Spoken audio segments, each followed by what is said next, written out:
I'm Abdullah Baki. This is my ID card 230-72823. I'm a student of University of Hertfordshire. My course is MA in Human Resources Management, and this is the module of Working Lives in Changing Environment. This is the table of content we will discuss here. What is gig work? Why is it growing? The precarity versus freedom. Case study 1, Deliveroo. Case study 2, Uber. It's a global market. And then there is who's most affected by the gig economy. Sustainable HR practice 1, worker councils, and then references. The gig economy is an economy in which tasks are short term and labor is performed for an individual or task at a time, and it is commonly mediated by means of online platforms or apps such as Uber, Deliveroo, TaskRabbit. Usually workers are hired on an independent or freelance basis. Therefore, they cannot claim entitlements such as paid holidays, sickness pay, pension contributions. Generally speaking, gig work applies to delivery stuff, and mainly taxi drivers do it. Such as in my country, you have like mm, Uber also, because it's a global thing, and also in UK you have Uber and others such as like Deliveroo, and I have seen many others based on areas especially. So gig work applies to delivery stuff and taxi drivers. Freelance designers also do it. It is unique because the work is often put together through apps or by means of online platforms with workers, determining when or wherever they will work or not. But you have a lot of flexibility on the surface for some people, and most of them enjoy the flexibility here. There is, however, high insecurity, and behind that is there is ongoing payments, and workers must work for all the time to get and earn. Like they have always have to work. There is no exact hours for how many hours they have to work. So for earning an income every day, they have to work like without any extra holidays or like paid leaves. So it goes against the laws of basic employment laws, like what kind of benefits you will get if you have a stable job. Yes, and in a stable job you have consistent hours, you have a set of income, like you have a monthly or yearly income, and you have a process, you have where you are in an environment where you are learning every day, so it's good for your portfolio and etc stuff. In these past 10 years, since the advent of the gig economy began, it has grown surprisingly fast. Due to technological improvements, firms can coordinate services with the consumers instantly. At the same time, service work has made an upward trend away from traditional manufacturing jobs. Like in most of the cases right now, third world countries like Bangladesh, my country, most of the workers are interested in manufacturing jobs, especially in garments industries, and also in like uh, they're also in jute processing mills they work in, and mostly they work in like brick factory etc. But in first world countries like European countries like Britain, most of the free laborers are working in gig economy. So they are quitting, they have quitted on the traditional manufacturing jobs. So because of gig economy, it has produced more flexible and experienced workers expected they can do 2 or 3 jobs simultaneously. The model has also been adopted by companies to reduce back boom costs. Some firms hire freelancers instead of full-time ones, and this means they can do so this means they do not have to pay employer tax contributions, paid holidays, health insurance bills. This arrangement will also suit some workers because it allows them to work around things like kids or study. I mean, like for women, if they are having a family, if they have 2 or 3 kids and they have a husband who is working a stable job, then maybe if that woman is involved in gig economy, maybe she's doing a part-time job, then that income would be very helpful that for that family with 2 or 3 kids. And for students, like I'm a student, I'm a part of gig economy, I do zero work hours, uh, like that. So it's very convenient for me also, for students also.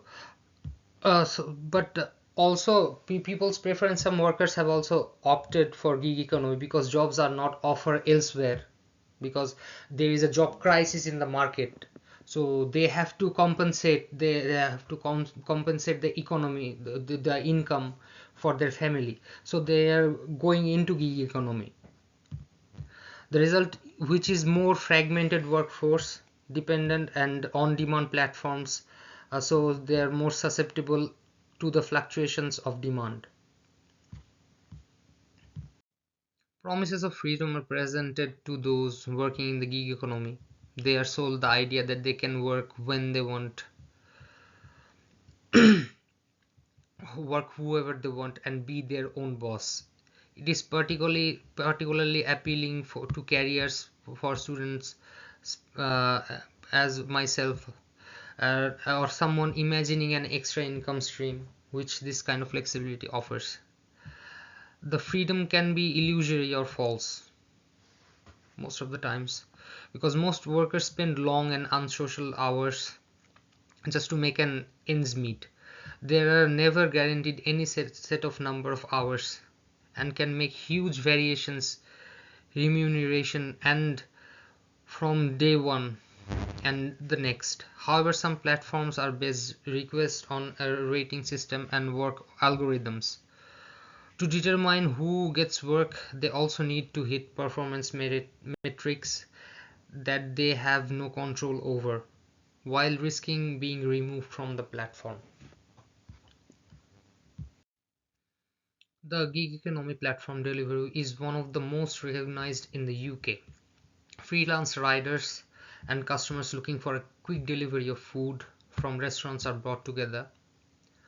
Riders are seen as self-employed, and there is a difference in benefits between hired staff and permanent staff riders. Payment is based on individual deliveries, and most riders, if they have the funds, are expected to pay for bike maintenance and insurance out of their own pocket. The fact is that riders do not work as they please. The app sets time limits, records the routes, and chooses which jobs are going to be dispatched to the riders. If riders refuse jobs or are late, then they could be punished or receiving fewer jobs. The poor paid upcoming riders are upset. They do not like the working conditions, the payment distributions. Others have also gone on strike to protest against bad treatment, not which is much success. Delivery's experience shows that even when platforms have a significant amount of control over their workers, they can avoid legal duties by thinking about the workers as independent self-employed. Work on the gig economy model is going on globally, and one example is Uber. It is a major example actually. As drivers are independent contractors, there are costs to themselves, and they don't have any promise of any type of earnings. The algorithm in the app controls how long drivers can work, although technically pick it settles who picks them up and by how much. And when they are paid and rated by passengers, the system deactivates the drivers who are rated lesser or cancel pickup. In the UK, there has been an important court case in which Uber drivers are ruled to be workers and so should be entitled to be paid minimum wages and paid holiday. This had set an important precedent concerning how the current law will look upon the nature of work in the gig model. Yet in most of the world, Uber model still offers very little job protection. What arises from the study of Uber's practice is that algorithms can dominate workers and produce a sense of choice and autonomy. A solution to precarity in the gig economy is through the formation of worker councils. They are official bodies that involve directly elected workers who will then represent in a body that regularly meets with the management of that platform. We seek to allow staffing to develop a sane channel to give input, bargain solutions with the management, issues from biased rating system, poor working conditions, and changes in payment structure can be issues that worker councils can stand to and take on the management and arrange solution with the management, with the companies. It gives workers a voice in this way and rebuilds trust, enhancing the work culture based on algorithms. Worker councils make decisions more transparent and reveal who makes them. For the sake of the company, this can lead to increased staff retention, fewer conflicts, and stronger relations with the workers and the management on the and also with the customers in the platform. But if platforms are working properly with workers, they should be better able to identify issues early on and enjoy a high energy workforce. The worker councils are an affordable and practical compromise between fairness and flexibility, and they allow gig platforms to act more responsibly and more sustainably. Worker councils are one way to mediate precarity in the gig economy. All of them are official bodies with elected workers presented that meet with platform management regularly. The objective here is to establish a systemized way of interacting with workers by offering them a channel to offer feedback, negotiate, or solve anything. These worker councils can identify discriminatory rating system, working conditions, and changes in the payment model. Worker councils enhance the work environment overall for workers by restoring trust, and the existing rules already put in place have increased workers' representation. Worker councils also make a decision-making process more transparent, and those that involve algorithms much more so. This can translate into greater retention, lesser conflicts, and better relationships with the company for the workers. However, problems are more likely to be identified early on when platforms take workers' issues seriously and are more likely to motivate workers to work. Being engaged in as much worker councils are different and low cost mechanism to achieve a balance between fairness and flexibility.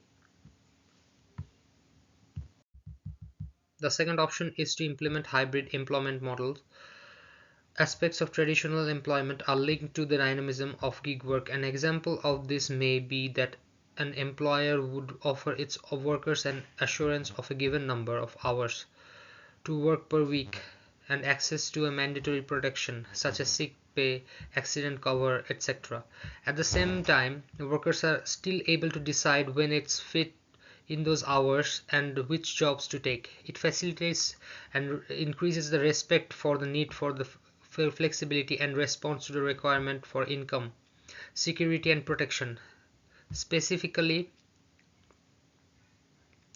it applies to nations with a new test of self-employment within jurisdiction that are under challenge. The platform can reap benefits by implementing a hybrid model which can enhance reputation, minimize legal risk, and encourage long-term growth. Additionally, it envisions allowing platforms to attract uh, experienced and loyal employees firm, and it also provides at least some sort of protection around the traditional employment without having to give up gig style agility by creating some protection around the traditional employment. Thank you very much for watching my presentation. I hope that it sheds some light on the gig economy, even if not an understandably good discussion it was. But I think it was well, I tried to get it well rounded, because I fully believe that there needs to be more sustainable HR practices, and I look out for all of your questions you may need some clarification on. And if you have any questions regarding anything in this topic of gig economy that I have discussed, you can question it and I will be happy to answer.